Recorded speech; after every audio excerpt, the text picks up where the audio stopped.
Depuis 3 mois, les bars, les restaurants et autres discothèques sont fermés. Ceci en application à la consigne gouvernementale de lutte contre la propagation du coronavirus dans le pays. Mais derrière ces portes fermées se cache une autre réalité.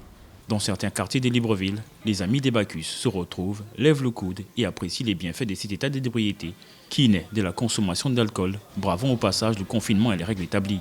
Un comportement rebelle qu'Alba, gérante d'un bar, et ses clients essaient de justifier. Lorsque le confinement total est arrivé, je ne pouvais plus exploiter mon bar.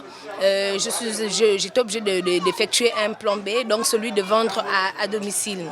On se rend compte que dans les marchés, c'est des milliers de personnes qui sont là.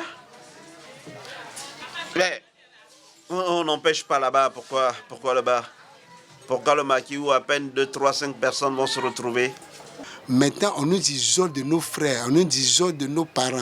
Vous voulez qu'on ne peut pas réussir. Donc le confinement en Afrique, ça sera vraiment une affaire très difficile. Devant ces bouteilles fraîches, des clients, très souvent assis à plusieurs dans des conditions pouvant favoriser la propagation du virus, refont le monde à leur façon. Pour eux, le coronavirus est une invention pour décourager les fins connaisseurs de la bouteille. Un tel comportement expose les clients et les tenanciers de ces débits de boissons clandestins.